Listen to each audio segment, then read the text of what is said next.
Hello students, sorry that I could not send you videos in last few days because my phone is out of order.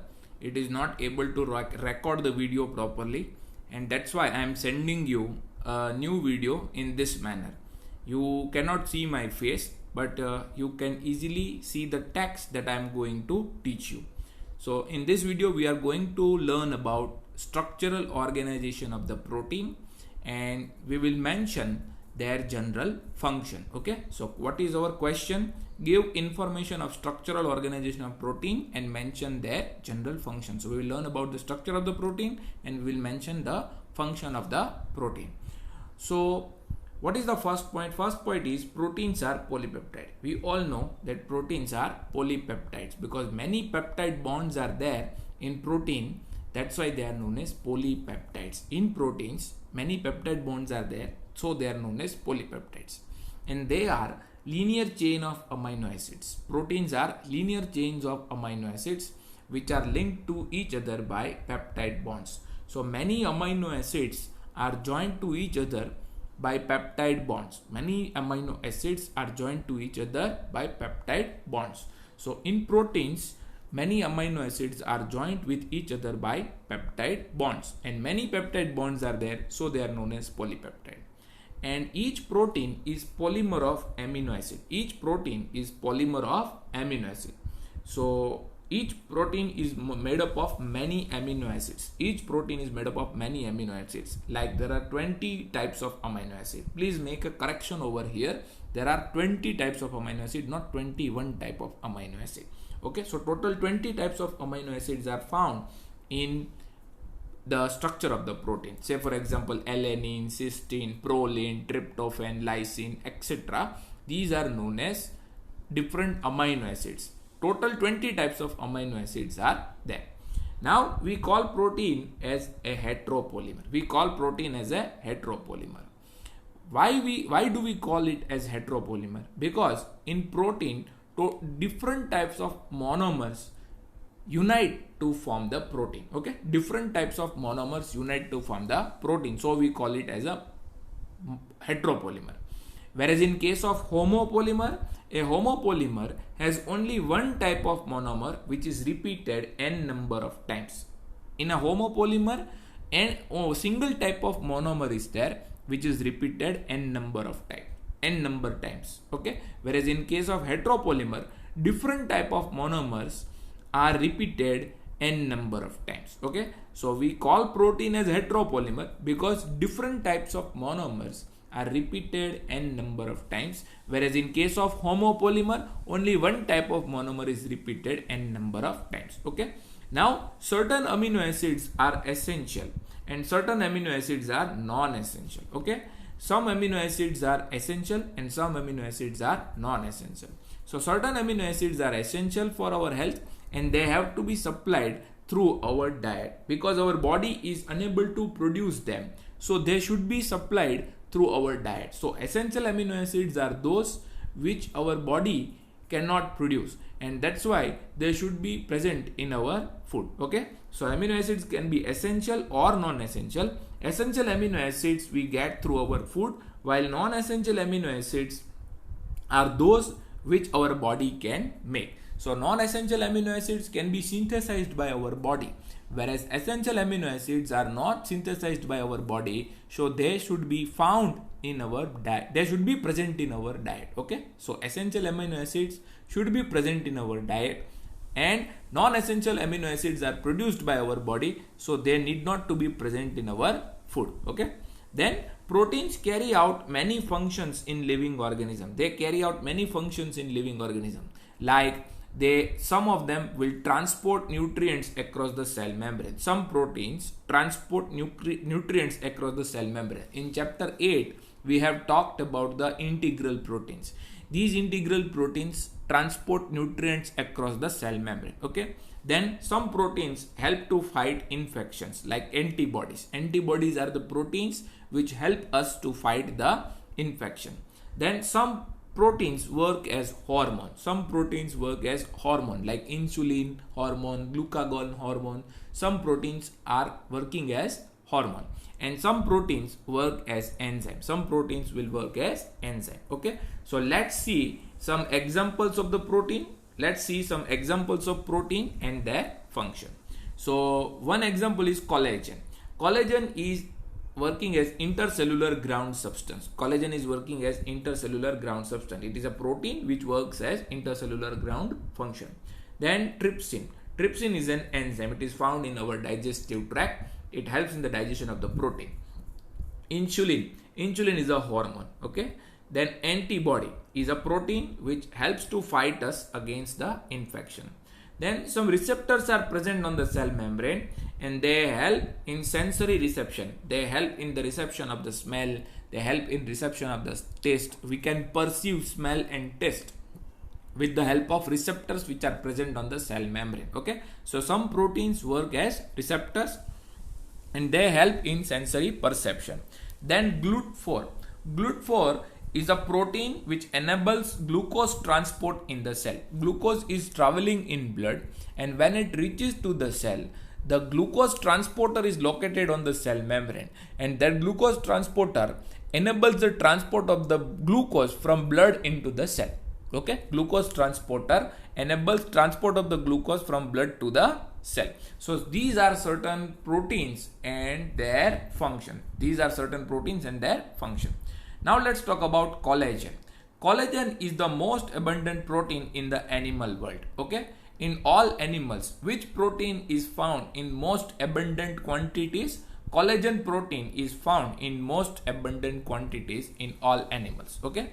Then a next protein is rubisco, which is also known as ribulose bisphosphate carboxylase oxygenase. Full form of rubisco is ribulose bisphosphate carboxylase oxygenase. This is the most abundant protein in the whole biosphere. Most abundant protein in the whole biosphere is rubisco. Rubisco is an enzyme which is found in plants, and it is the most abundant protein found in the whole biosphere. Okay. So what we have discussed in this paragraph, we have discussed regarding the protein. We said that proteins are polypeptide. Many amino acids are present in the proteins, and all amino acids are joined with each other by peptide bonds. Then we said that each protein is a polymer of amino acids, and total 20 different types of amino acids are there in the protein. Say for example, alanine, cysteine, proline, tryptophan, lysine. Then we said that protein is a heteropolymer. It is not a homopolymer. Why do we call protein as heteropolymer? Because different types of monomers unite to form the protein. So we call it as heteropolymer. Whereas in case of homopolymer, same types of monomer are repeated n number of times. Then we said certain amino acids are essential and certain amino acids are non-essential. Essential amino acids are those which are not produced by our body, so they should be present in our diet, whereas non-essential amino acids are produced in our body, so they need not to be present in our diet. Then we said that proteins carry out many functions in our body in living organisms. Say for example, they will help in transport of the nutrient across the cell. They help to fight infection. They help to fight infectious organism. Some of them work as hormone and some of them work as enzyme. And then we gave examples of protein and their function. We said that collagen works as intercellular ground substance, trypsin works as enzyme, insulin works as hormone, antibody helps to fight infectious agent, receptors which are present on the cell membrane help in sensory perception like smell perception and taste perception. Then we talked about GLUT4. GLUT4 enables the transport of the glucose from blood to the cell. And then we said about collagen, it is the most abundant protein found in the animal world. And then we have talked about rubisco, which is also known as ribulose bisphosphate carboxylase oxygenase, which is the most abundant protein found in whole biosphere. Now let's talk about the new topic that gave information regarding structural organization and function of the polysaccharide. Now we are going to talk about polysaccharide. Okay, so what are polysaccharide? In the previous part or the previous slide, we have talked about polypeptides or protein, and now we are going to talk about polysaccharides. So the acid soluble pellet also has polysaccharides or carbohydrate. we all know that we have separated carbonic compounds by mortar pestle method, and we have separated them as acid soluble and acid insoluble pellet. Okay, we have separated carbonic compounds as acid soluble fraction and acid insoluble fraction. So acid insoluble fractions have polysaccharide. Polysaccharide means carbohydrates. These are large molecules.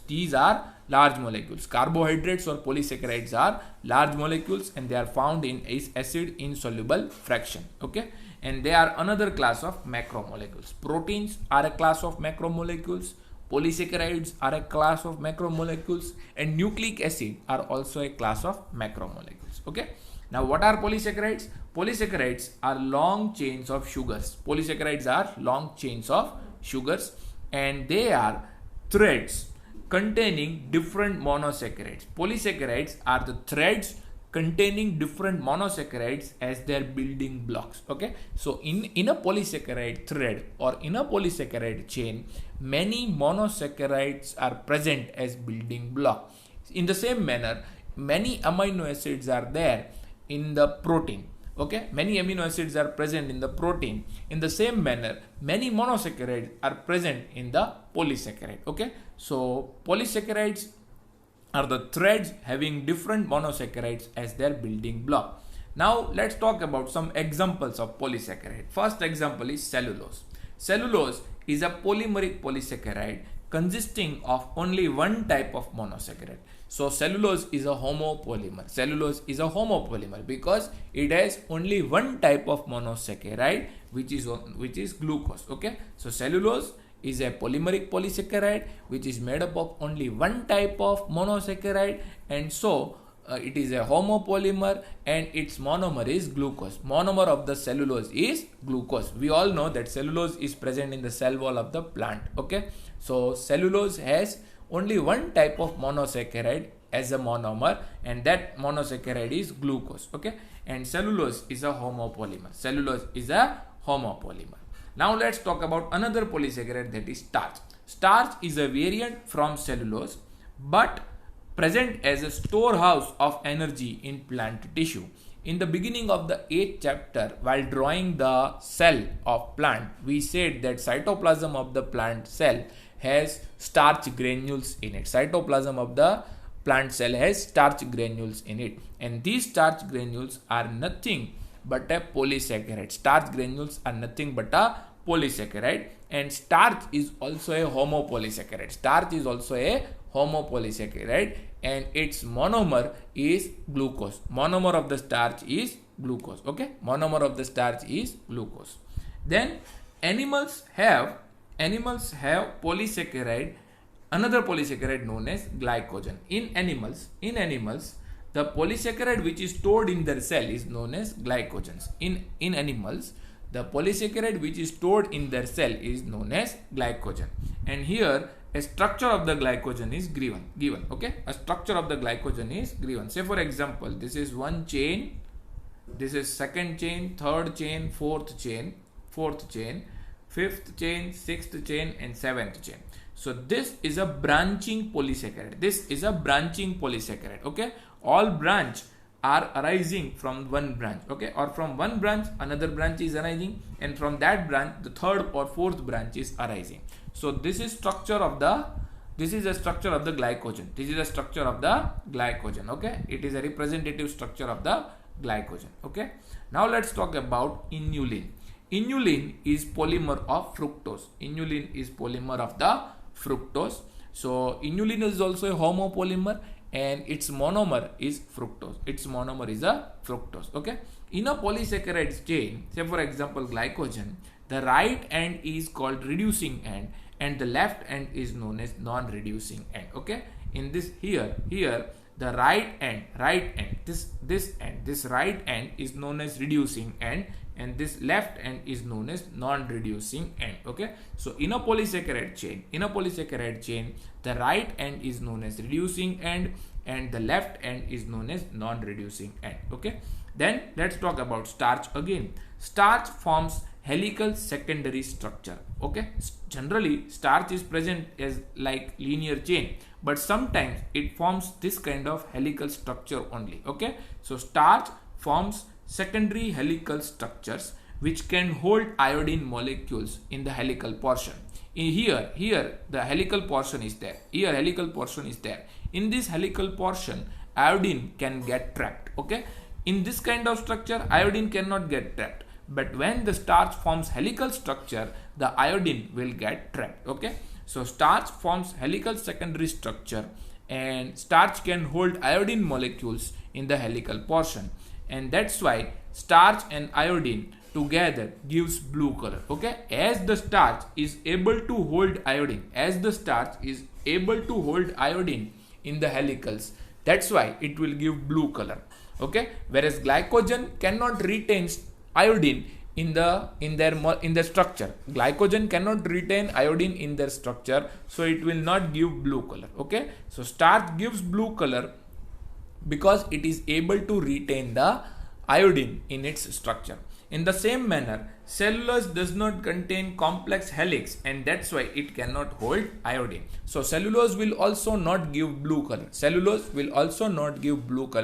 As cellulose is not able to retain or trap the iodine in its structure. Okay, then let's talk about plant tissue.